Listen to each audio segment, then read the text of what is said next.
Tsopano tikupatsirani zomwe ayankhula a Dr. Michael Ussi Dzula, Vice President a dziko lino.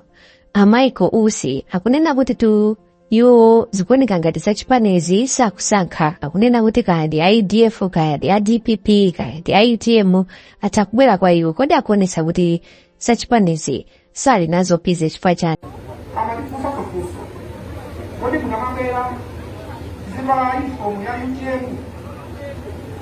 A Michael Ussi akunena tumomveka bwino kunena kuti atitu molawo siwayika munthu pa mpando kaya anthu akuvinira kasa akuvinira bola iwe ukondetu dziko lako la Malawi. Ndipo iwotu anenetsa kuti tiye tikalembetseni kuti sakhoza kubwerazi tidzasankhe mtsogoleri amenefe ali wakumtima kwathu. A Michael Ussi akuti chani kodi pamenepa? Tatiye tiwonere zimene a Michael Ussi ayankhula dzulo kuna Mitete. Kodi kunamambera zivala uniform ya UTM ine ndikuti obwera kwa ine akavala ya UTM zikomo, kuvala ya UTF zikomo, kuvala ya DPP zikomo, kuvala ya sakhala ya UTM zikomo, koma ukhaluka vala zikomo.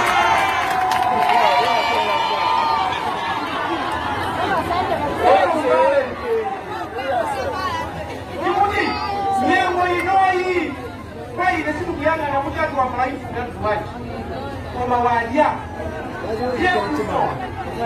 sikilizane kukakuti siye ni jubile shito mwokondana sikilizane kiendele pamosi Mungu wapi ino tawi zose Mungu wapi ino tawi zose siku lati sanu amena silamu kijuma kamepera mawa sabata Yesu ni prakutaki kikapempere Sunday kikapempere tukuze nipalike chapu ino Kiko sayuniwa kukonda mzano Simene zozo Njezi chitike Nye ine mkamati pempa Muzini pempa kati Vice President wa ziko Komanso mzika ya ziko inomuka mzano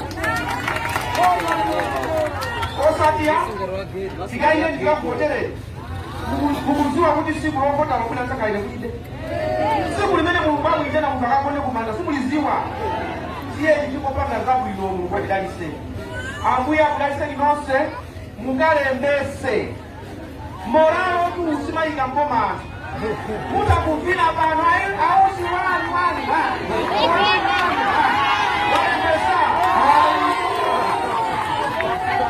ofuna mukalembese komanso ndilipikise amashali azimai kaona fatu watu azimai atolika mashali jenaso mabumu ya mwaja wafuna mwaja na tosauka alipikiseni ndifikire nituone kandara gani kifua kutika mungu mkafusauka amili mungu mosi tukafikire kitabiza na tonse ambuya kalora kitakuafikira ambuya kudaliseni usale kuno zivu kwa bini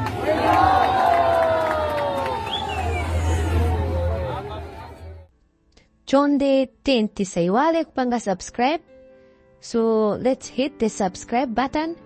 Kuti nkhani ngati izi zikabwera tizizipeza mosavuta.